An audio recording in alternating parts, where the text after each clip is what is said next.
Everyone, welcome to school Raj theory. तो आज हम देखेंगे क्लास 8 आरबीएसई सीबीएसई के सब्जेक्ट हिंदी का चैप्टर 3 बस की यात्रा। इसके साथ ही देखेंगे इस चैप्टर के सभी क्वेश्चन एंड आंसर्स। तो फटाफट से स्टार्ट करते हैं वीडियो को। बस की यात्रा हरिशंकर परसाई जी द्वारा लिखा गया एक प्रसिद्ध व्यंग है, जिसमें उन्होंने यातायात की दुर्व्यवस्था पर करारा व्यंग किया है। व्यंग के प्रारंभ में लेखक और 4 मित्रों के द्वारा तय किया गया कि शाम 4 बजे की बस से जबलपुर चले। उन्हें अनुमान था कि यह बस जबलपुर की ट्रेन के समय पहुंचा देगी और वे सुबह सुबह अपने घर पहुंचकर काम पर चले जाएंगे। हालांकि कई समझदार लोगों ने लेखक को बस से यात्रा करने की मनाही की। लेखक जिस बस से यात्रा करने जा रहे थे वह बहुत पुरानी थी। कंपनी के हिस्सेदार भी उसी बस से यात्रा कर रहे थे। लेखक का अनुमान था कि बस चलने योग्य नहीं है, केवल पूजनीय है। डॉक्टर मित्र ने कहा कि बस भले ही बहुत बूढ़ी हो, लेकिन नई नवेली बसों से ज्यादा विश्वसनीय है। लेखक और उसके मित्र बस में बैठ गए। जो लोग उन्हें छोड़ने आए थे उन्हें लग रहा था कि अंतिम बार विदाई देने आए हैं। पाहुन आया है तो किसी न किसी दिन जाना ही है। इंजन स्टार्ट हो गया। ऐसा लग रहा था कि सारी बस ही इंजन है। लोगों को लग रहा था कि सीट के नीचे ही इंजन है। लेखक को गांधी जी के असहयोग आंदोलन की याद आने लगी। बस का पूरा हिस्सा एक दूसरे से असहयोग कर रहा था। 8-10 मील चलने पर लगा कि सीट पर लोग बैठे हैं या सीट लोगों पर बैठी है। आगे चलकर मालूम चला कि पेट्रोल की टंकी में छेद हो गया है। ड्राइवर ने बाल्टी में पेट्रोल निकालकर उसे बगल में रखा और नली डालकर इंजन में भेजने लगा। लेखक सोच रहा था कि अब बस का मालिक इंजन अपनी गोद में रख लेंगे और उसे नली से पेट्रोल पिलाएंगे, जैसे माँ बच्चे की मुंह से दूध की शीशी लगाती है। बस बहुत बुरी हालत में चल रही थी। ऐसा लगता था कि ब्रेक फेल हो सकता है, स्टीयरिंग टूट सकती है। लेकिन ऐसी स्थिति में बस के हिस्सेदार को लग रहा था कि यह मात्र संयोग है कि बस ऐसे चल रही है। कुछ दूर आगे चलकर पुलिया पर बस टायर फट गया। दूसरा घिसा टायर लगाकर बस फिर चली। लोगों ने पन्ना पहुंचने की उम्मीद छोड़ दी। उन्हें लगने लगा कि जिंदगी इसी बस में गुजारनी है। पृथ्वी पर उनकी कोई मंजिल नहीं है। वे बड़े आराम से घर की तरह बैठ गए और हंसी मजाक में शामिल हो गए। तो ये था इस चैप्टर बस की यात्रा का पूरा सारांश। अब हम देखेंगे इस चैप्टर के कठिन शब्दार्थ। सबसे पहले है निमित्त, जिसका अर्थ होता है कारण या साधन। नेक्स्ट है गोता, जिसका अर्थ होता है डुबकी लगाना। नेक्स्ट है इत्तेफाक, जिसका अर्थ होता है संयोग। नेक्स्ट है बियाबान, जिसका अर्थ होता है जंगल या उजाड़ खंड। नेक्स्ट वर्ड है अंत्येष्टि, जिसका अर्थ होता है मृतक कर्म या दाह कर्म। नेक्स्ट है प्रयाण, जिसका अर्थ होता है प्रस्थान या मरना। नेक्स्ट वर्ड है बेताबी, जिसका अर्थ होता है बेचैनी। अब हम देखेंगे इस चैप्टर का अभ्यास कार्य। सबसे पहले है कारण बताएं, जिसमें क्वेश्चन फर्स्ट है, मैंने उस कंपनी के हिस्सेदार की तरफ पहली बार श्रद्धा भाव से देखा। लेखक के मन में हिस्सेदार साहब के लिए श्रद्धा क्यों जग गई? आंसर देखते हैं। लेखक के मन में बस कंपनी के हिस्सेदार साहब के लिए श्रद्धा इसलिए जाग गई कि वह टायर की स्थिति से परिचित होने के बावजूद भी बस को चलाने का साहस जुटा रहा था। कंपनी का हिस्सेदार अपनी पुरानी बस की खूब तारीफ कर रहा था। अर्थ मोह की वजह से आत्म बलिदान की ऐसी भावना दुर्लभ थी, जिसे देखकर लेखक हतप्रभ हो गया और उसके प्रति उनके मन में श्रद्धा भाव उमड़ता है। नेक्स्ट क्वेश्चन सेकंड देखते हैं। लोगों ने सलाह दी कि समझदार आदमी इस शाम वाली बस में सफर नहीं करते। लोगों ने यह सलाह क्यों दी? आंसर देखते हैं। लोगों ने लेखक को यह सलाह इसलिए दी क्योंकि वे जानते थे कि बस की हालत बहुत खराब है। बस का कोई भरोसा नहीं है कि यह कब और कहाँ रुक जाए। शाम बीतते ही रात हो जाती है और रात रास्ते में कहाँ बितानी पड़ जाए कुछ पता नहीं रहता। उनके अनुसार यह बस डाकिन की तरह है। नेक्स्ट क्वेश्चन थर्ड है, ऐसा जैसे सारी बस ही इंजन है और हम इंजन के भीतर बैठे हैं, लेखक को ऐसा क्यों लगा? आंसर देखते हैं। जब बस चालक ने इंजन स्टार्ट किया तब सारी बस झनझनाने लगी।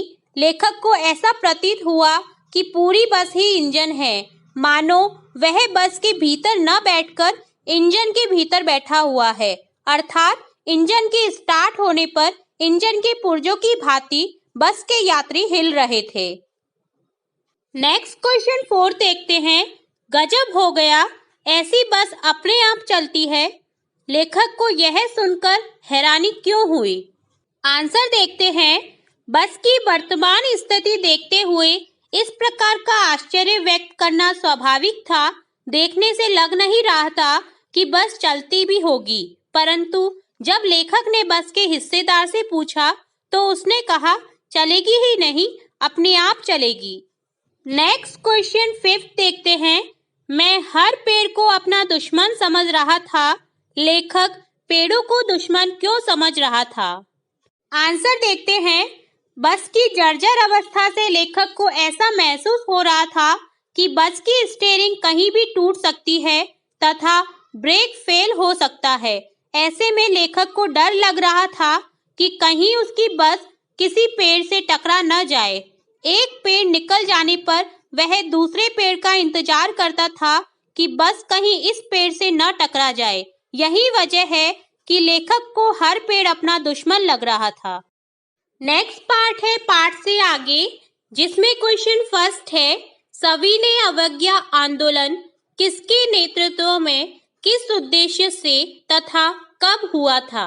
इतिहास की उपलब्ध पुस्तकों के आधार पर लिखिए। आंसर है, सविनय अवज्ञा आंदोलन महात्मा गांधी के नेतृत्व में सन 1930 में अंग्रेजी सरकार के विरुद्ध शुरू किया गया। उस समय भारतीय समाज गरीबी में दिन बिता रहा था। लोगों को मुश्किल से 2 जून की रोटी नसीब हो रही थी। वे मुश्किल से नमक रोटी खाकर गुजारा कर रहे थे। अंग्रेजों ने नमक पर भी टैक्स लगा दिया। इससे नाराज गांधी जी ने नमक बनाकर कानून भंग किया। सविनय अवज्ञा आंदोलन के निम्नलिखित उद्देश्य थे कि भारतीय किसान व्यावसायिक खेती करने पर विवश थे। व्यापार में मंदी और गिरती कीमतों के कारण वे बहुत परेशान थे। उनको आय कम होती जा रही थी और वे लगान का भुगतान नहीं कर पा रहे थे। ब्रिटिश सरकार के शोषण के विरुद्ध इसे हथियार बनाया गया। नेक्स्ट क्वेश्चन सेकंड है, सविनय अवज्ञा का उपयोग व्यंग्यकार ने किस रूप में किया है, लिखिए। आंसर देखते हैं। सविनय अवज्ञा का उपयोग लेखक ने बस की जीर्ण शीर्ण तथा खटारा दशा होने के बावजूद उसके चलने या चलाए जाने के संदर्भ में किया है। यह आंदोलन 1930 में अंग्रेजी सरकार की आज्ञा न मानने के लिए किया गया था। 12 मार्च 1930 को डांडी मार्च करके नमक कानून तोड़ा गया। अंग्रेजों की दमनपूर्ण नीति के खिलाफ भारतीय जनता विनय पूर्वक संघर्ष के लिए आगे बढ़ती रही। यह खटारा बस भी जर्जर होने के बावजूद चलती जा रही थी। नेक्स्ट क्वेश्चन थर्ड है, आप अपनी किसी यात्रा के खट्टे मीठे अनुभवों को याद करते हुए एक लेख लिखिए। आंसर देखते हैं। पिछली गर्मी की छुट्टियों की बात है। मुझे अपने मित्र के बड़े भाई की शादी में लखनऊ जाना था। नियत तिथि पर जाने के लिए मैंने टिकट आरक्षण करवा लिया। दुर्भाग्य से उस दिन किसी कारण से दिल्ली वाराणसी समर स्पेशल निरस्त कर दी गई। मजबूरन मुझे बस अड्डे जाना पड़ा। वहां 2 घंटे से पहले कोई बस ना थी। शाम के 8 बज चुके थे। तभी एक व्यक्ति लखनऊ चलो, एसी बस से लखनऊ चलो की आवाज लगाता आया। मैंने जैसे ही उससे कुछ पूछना चाहा, उसके साथी मेरा सामान उठाकर बस की ओर चल पड़े। बस थोड़ी दूर बाहर खड़ी थी। मेरे जैसी उसमें 7-8 सवारियां और भी थी। बस कंडक्टर ने अपने साथियों को और सवारी लाने भेज दिया। यात्रियों द्वारा शोर करने पर बस रात 12 बजे चली। एसी चलाने के लिए कहने पर कंडक्टर ने बताया कि एसी अभी अभी खराब हुआ है। गाजियाबाद से आगे जाते ही ड्राइवर ने बस एक होटल पर रोक दी। ड्राइवर कंडक्टर के मुफ्त में खाए भोजन का खर्च हमें देना पड़ा। खैर, अलीगढ़ से चलने के 15 मिनट बाद ही 4 नवयुवकों ने हाथ में चाकू निकाल लिए और यात्रियों से नकदी व सामान देने को कहा। घबराए यात्रियों ने उनके आदेशों का पालन किया और वैसा ही करने लगे जैसा नवयुवकों ने कहा था। इसी बीच किसी लोकल यात्री ने सामान निकालने के बहाने बस का नंबर बताकर अलीगढ़ के डीएसपी को फोन पर मैसेज भेज दिया, जो उसके रिश्तेदार थे। लुटेरे बेफिक्री से अपना काम कर रहे थे कि आधे घंटे बाद सामने से आती पुलिस की गाड़ियों ने बस को रुकवा लिया और लुटेरों के भागने से पहले धर दबोचा। सब अपने अपने सामान एवं नकदी पाकर बहुत प्रसन्न हुए। मैसेज भेजने वाले व्यक्ति का साहसपूर्ण कार्य तथा उसका फोटो अगले दिन लखनऊ से प्रकाशित समाचार पत्रों में प्रकाशित हुआ। खैर, इस घटना के बाद बस सकुशल लखनऊ पहुंच गई। मैं तीसरे दिन लखनऊ मेल से दिल्ली वापस आ गया। आज भी हम उस व्यक्ति को मन ही मन धन्यवाद देते हैं। इसी तरह आप अपने अपने अनुभव भी लिख सकते हैं। नेक्स्ट पार्ट है मन बहलाना, जिसमें क्वेश्चन है, अनुमान कीजिए यदि बस जीवित प्राणी होती, बोल सकती, तो वह अपनी बुरी हालत और भारी बोझ के कष्ट को किन शब्दों में व्यक्त करती। लिखिए। चलिए आंसर देखते हैं। आंसर है, बस यदि जीवित प्राणी होती तो अपनी बुरी हालत और भारी बोझ के कष्ट को कुछ इस तरह कहती, मैं एक पुरानी तथा जीर्णशीर्ण बस हूँ। आज से करीब 30 साल पहले मैं भी नई नवेली, जवान तथा सुंदर थी। मेरा ड्राइवर मुझे फूल मालाओं से सजाता। मेरी सीट पर बैठने से पहले वह मेरे पैर छूता। जरा भी गंदगी अंदर बाहर दिख जाने पर कंडक्टर को डांटता। पर आज लगता है कि यह सब सपने की बातें हैं। आज मैं वृद्ध अवस्था में पहुंच गई हूँ। तब से अब तक कई ड्राइवर तथा कंडक्टर बदल गए हैं।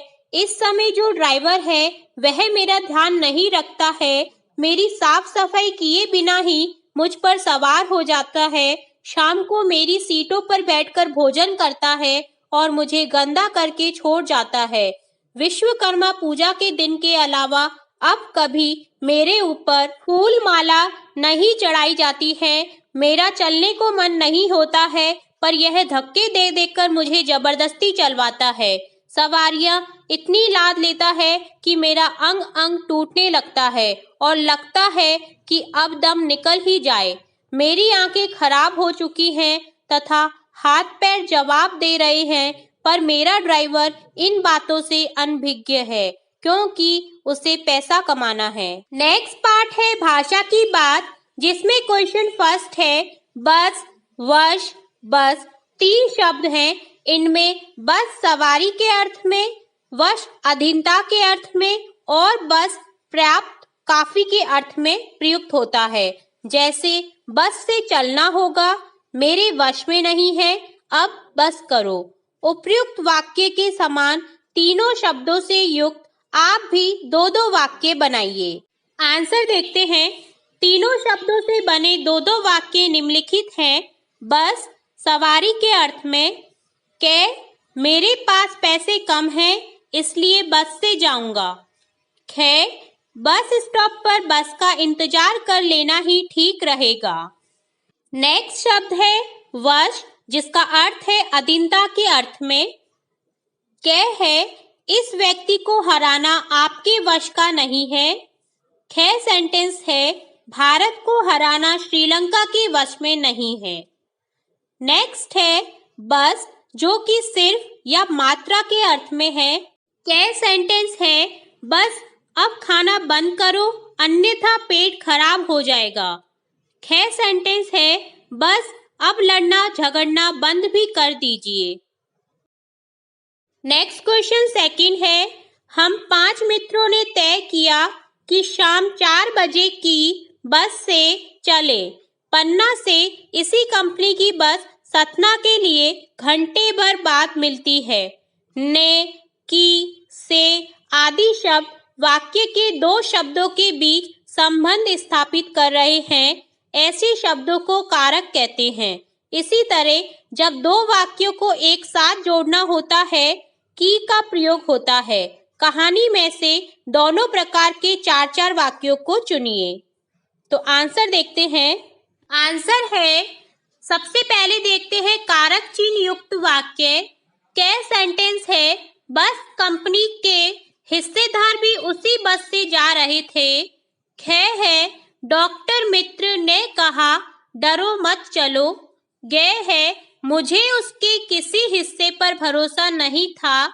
घे है, शीन चांदनी में वृक्षों की छाया के नीचे वह बस बड़ी दयनीय लग रही थी।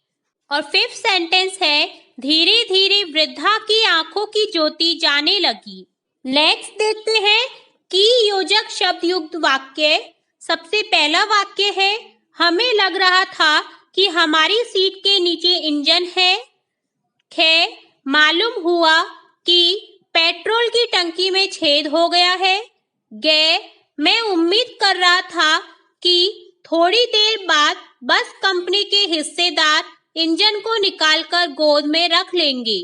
और लास्ट सेंटेंस है, लोग इसलिए इसमें सफर नहीं करना चाहते कि वृद्धावस्था में इसे कष्ट होगा। नेक्स्ट क्वेश्चन थर्ड है, हम फौरन खिड़की से दूर सरक गए। चांदनी में रास्ता टटोलकर वह रेंग रही थी। सरकना और रेंगना जैसी क्रिया 2 प्रकार की गति बताती है। ऐसी कुछ और क्रियाएं एकत्र कीजिए जो गति के लिए प्रयुक्त होती हैं, जैसे घूमना इत्यादि। उन्हें वाक्यों में प्रयोग कीजिए। आंसर देखते हैं। गति के लिए प्रयोग होने वाली कुछ क्रियाएं और उनके वाक्य प्रयोग इस तरह से होंगे। सबसे पहला है टहलना, जिसका वाक्य पे प्रयोग होगा, मरीज अब धीरे धीरे टहलने लगा है। नेक्स्ट है चलना, इस चिकने फर्श पर संभल कर चलना। नेक्स्ट है दौड़ना, पुलिस वालों को प्रतिदिन व्यायाम में दौड़ना पड़ता है। नेक्स्ट है धड़कना, तेज दौड़ने से उसका दिल जोर से धड़कने लगा। और लास्ट है चक्कर लगाना, जिसका वाक्य में प्रयोग होगा, पृथ्वी सूर्य के चारों ओर चक्कर लगाती है। नेक्स्ट क्वेश्चन 4th है, कांच बहुत कम बचे थे, जो बचे थे उनसे हमें बचना था। इस वाक्य में बच शब्द को 2 तरह से प्रयोग किया गया है, एक शेष के अर्थ में और दूसरा सुरक्षा के अर्थ में। नीचे दिए गए शब्दों को वाक्य में प्रयोग करके देखिए। ध्यान रहे, एक ही शब्द वाक्य में 2 बार आना चाहिए और शब्दों के अर्थ में कुछ बदलाव होना चाहिए। कै है जल, खे है फल, गे है हार। आंसर देखते हैं। सबसे पहला शब्द है जल, जिसका वाक्य में इस तरह से प्रयोग करेंगे, जल के बिना यह पृथ्वी आग के समान जल सकती है। खे है फल, फल की चिंता किए बिना वह बाग में फल तोड़ने लगा। गे है हार, वाक्य में प्रयोग होगा, फूलों के हार की आशा लगाए बैठे नेताजी को चुनाव में हार मिली। और इस चैप्टर का लास्ट क्वेश्चन है, भाषा की दृष्टि से देखें तो हमारी बोलचाल में प्रचलित अंग्रेजी शब्द फर्स्ट क्लास में 2 शब्द हैं, फर्स्ट और क्लास। यहाँ क्लास का विशेषण है फर्स्ट।